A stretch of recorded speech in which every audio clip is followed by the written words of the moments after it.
미르재단의 예행연습으로 불리는 지난해 신바람 페스티벌이 50 시절 관제 행사 국풍 80일과 비슷하다는 지적이 나오고 있습니다. 이번 주말 많은 대학에서 수시 논고술 시험을 칩니다. 한 달 이상 남은 정시도 모집군별로 4-5개 지원 대학을 정해 대비가 필요합니다. 건강 먹거리로 인기를 얻고 있는 부추가 참외 고장인 성주에서 겨울철 농가 소득에 한몫을 하고 있습니다. 원자력안전위원회가 경주 중저준위 방패장에 반입할 수 있는 방패물에 방사하는 기준을 대폭 완화한 것으로 드러났습니다. 시청자 여러분 안녕하십니까? 대구 경북 소식 전해드립니다. 우리나라에서 사망 원인 1위, 암입니다. 암 발생을 구분해 봤더니 지역에 따라 뚜렷한 차이가 있었습니다. 대구 경북 지역에서는 간암, 폐암, 갑상선암 발생률이 높은 것으로 나타났습니다. 김은혜 기자가 보도합니다. 정부가 1999년 국가암통계 사업을 시작한 이후 시군구별 암 발생 통계를 처음으로 발표했습니다. 지난 2009년에서 2013년 사이 울릉군의 경우 남성의 간암 발생률이 10만 명당 83.4명으로 전국에서 가장 높았고 최근 15년 동안 가장 높았습니다. 담낭 및 기타 담도암은 전국에서 2번째, 대장암은 전국에서 3번째로 높았고 울릉군 여성의 갑상선암 발생률도 전국에서 5번째로 높아 일부 암질환 발생률이 다른 지역에 비해 월등히 높은 것으로 나타났습니다. 환경 요인뿐만 아니라 사회적인 요인, 음주나 무슨 식이습관 이런 데 대해서 굉장히 관계가 깊습니다. 그러나 기본적인 아주 정확한 받침을 하려면 기본적으로 B형 간염이나 C형 간염의 발생 빈도를 조사하는 것이 더 중요하다고 생각합니다.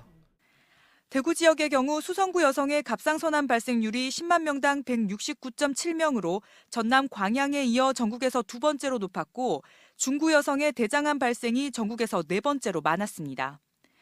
대장암의 경우 영덕군 남성의 발생률이 전국에서 5번째, 폐암은 경북 군위군 남성 발생률이 10만 명당 73.7명으로 전국에서 가장 높았고 성주군 65.3명으로 5위에 해당했습니다. 위암은 경상북도 울진 여성의 발생률이 전국에서 가장 높았고 청도군 여성도 5번째로 높았습니다. 갑상선암의 경우 건강검진율이 높아진 것과 강한 상관관계를 보였지만 폐암이나 위암, 대장암의 경우 흡연이나 음주, 저염 선호도 등의 통계와 발생률이 불일치해 특정 지역에서 왜 발생률이 높은지는 과학적으로 확인되지 않았습니다. 정부는 앞으로 5년 단위로 암 발생 통계를 발표하고 지속적으로 암 발생률이 높은 지역에 대한 연구를 진행할 방침입니다. MBC 뉴스 김은혜입니다. 어제 보도해드렸죠. 미르재단 설립 과정과 꼭 닮았던 신바람 페스티벌 관련 소식 하나 더 전해드리겠습니다. 시간을 조금 더 거슬러 올라가면 5공화국 시절 대표적 관제 행사인 국풍 81과도 유사한 점이 한두 가지가 아닙니다. 도성진 기자가 취재했습니다.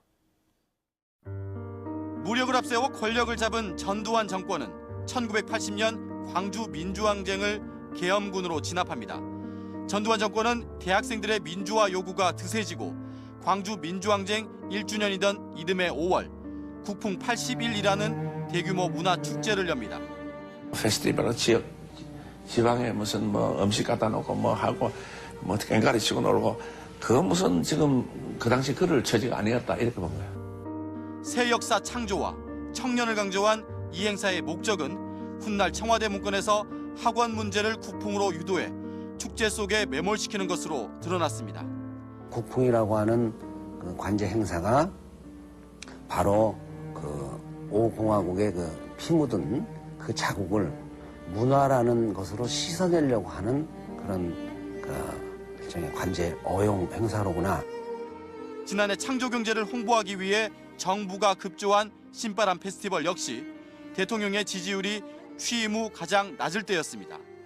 또 세월호 참사 1년 뒤 특조위 구성 문제로 시끄럽고 메르스 대처에서도 치명적인 결함을 드러내자 정권에 대한 불신이 커지던 시점.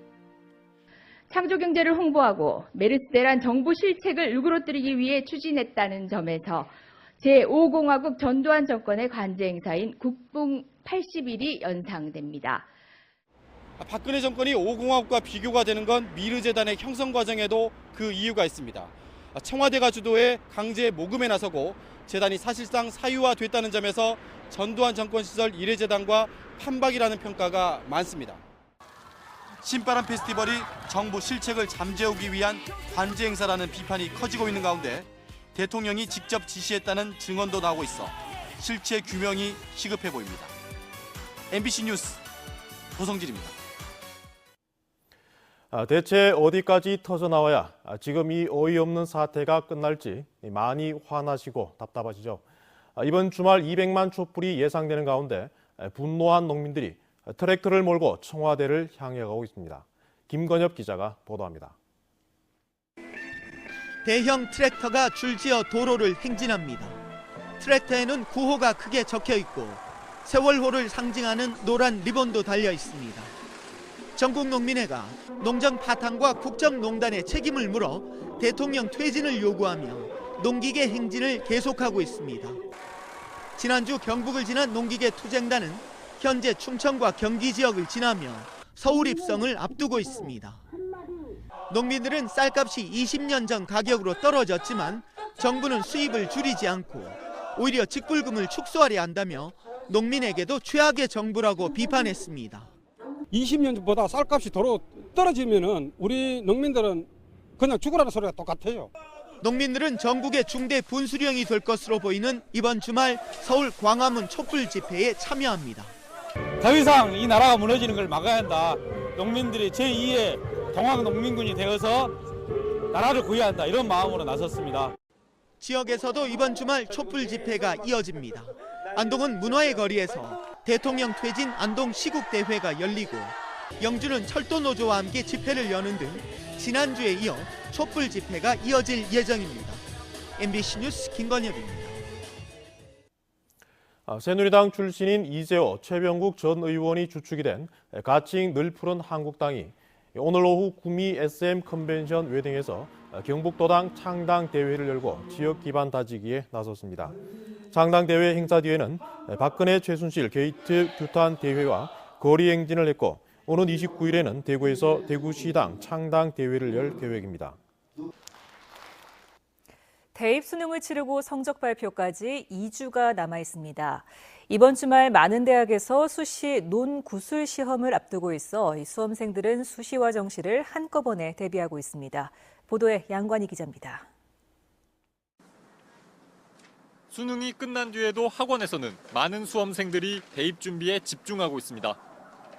이번 주말 경북대와 대구교대, 포항공대 등의 대학별 고사가 있고 서울의 상위권 대학 상당수가 논구술 시험이 있어 대비를 하고 있습니다. 우선 논술이 제일 우선이니까 논술 준비를 좀 열심히 하고 있고요.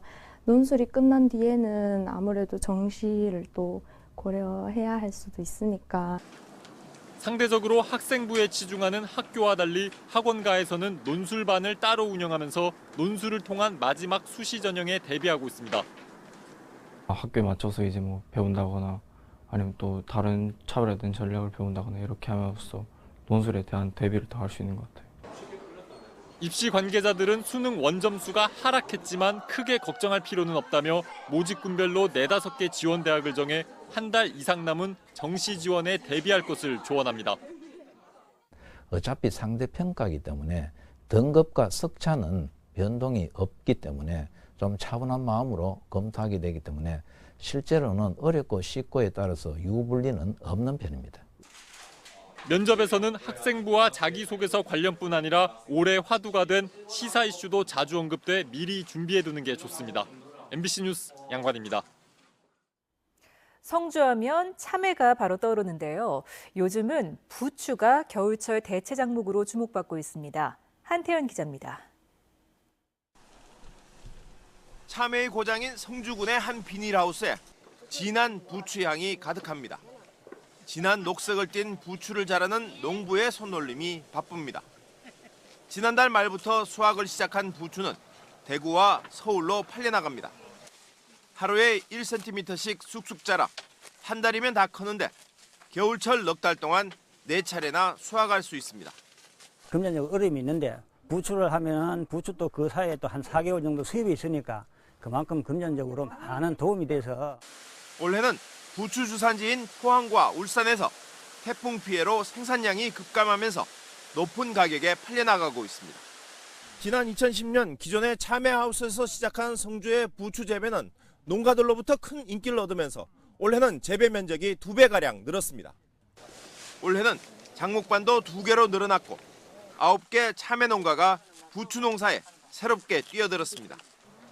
기존의 참외 재배 시설에서 부추를 재배할 수 있어 추가로 들어가는 시설 투자도 거의 없습니다.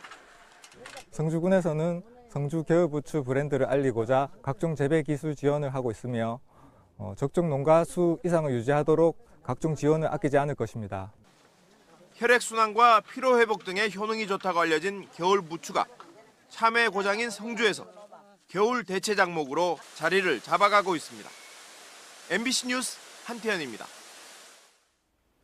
경상북도의회 이윤식 의원은 도의회 5분 자유발언을 통해 유례없는 쌀값 하락으로 허탈감에 빠진 농업인들을 위한 쌀값 안정화 대책의 조속한 수립과 시행을 촉구했습니다. 원자력안전위원회가 방패물의 방사능 기준을 대폭 완화한 것으로 드러났습니다. 게다가 사업자인 원자력환경공단이 자체 반입 기준을 수립할 수 있도록 했습니다. 원자력안전위원회에서 안전은 뒷전으로 밀려난 듯 보입니다. 김영일 기자가 보도합니다. 원자력안전위원회가 지난 2014년 수립한 중저준위 방사성 폐기물 인도 규정입니다. 삼중수소와 같이 경주 방패장에 반입할 수 있는 11가지 핵종의 농도를 상세하게 규정하고 있습니다. 그런데 얼마 뒤 규정을 변경해 방사능 기준을 중준위와 저준위로 나눴고 기존의 제한치는 사실상 의미가 없게 됐습니다. 기준이 완화되면서 고농도의 방사성 폐기물 반입에 따른 안전성 우려와 함께 반입량 증가에 따라 방패장의 수명도 단축될 수 있다는 지적이 제기됐습니다. 신뢰를 저버리는 일이죠. 이렇게 원안위가 일방적으로 어떤 근거인지도 모르는 상태에서 이런 식으로 진행되는 것을 다시 한번 짚고 넘어가야 되지 않나 싶습니다. 원안위는 또 사업자인 원자력환경공단이 자체적으로 방패물 반입 기준을 마련할 수 있도록 허용해 줬습니다. 이에 따라 원자력환경공단은 삼중수소의 경우 중준위 방패물의 반입 제한 기준을 저준위 제한치의 20배 정도로 설정하는 개정 작업을 진행하고 있습니다. 현재 이제 본심사가 진행 중에 있습니다. 그래서 본사가 진행 중이고 내년 상반기가 되면 그 모든 그 개정 작업이 완료가 되겠습니다. 원자력안전위원회는 방패장 반입 기준은 국제 기준을 반영해 중준위와 저준위로 나눠 개정하게 됐고 사업자가 자체적인 반입 기준을 수립하더라도 충분한 검토와 허가 과정을 거치기 때문에 안전성에는 별다른 문제가 없다고 밝혔습니다. 하지만 방패장 운영을 시작한 지 불과 1년여 만에 방사성 폐기물의 반입 기준 변경이 추진되자 타당성을 놓고 논란이 예상됩니다. MBC 뉴스 김형일입니다. 우리복지시민연합은 삼성물산과 제일모직의 합병에 찬성한 국민연금이 국민의 노후 자금으로 이재용 부회장의 경영 승계를 도운 의혹이 있다며 이 과정에 청와대나 보건복지부의 압력이 없었는지 검찰과 국회에 철저한 조사를 촉구했습니다. 김천 혁신도시로 이전한 교통안전공단 오영태 이사장과 임직원들은 오늘 지진 피해를 입은 경주 지역 소외계층을 찾아 따뜻한 겨울나기를 위한 연탄 10,000장을 기부하고 연탄 배달 봉사활동을 펼쳤습니다. 이들은 또 경주 지역의 노인복지시설 3곳도 찾아 시설 환경 정리와 자동차 무상 점검, 교통안전 캠페인도 펼쳤습니다. 정부가 조류 인플루엔자 위기 경보를 주의 단계에서 경계 단계로 격상하면서 경상북도가 AI 차단 방역을 더 강화합니다. 대구 경북 소식이었습니다.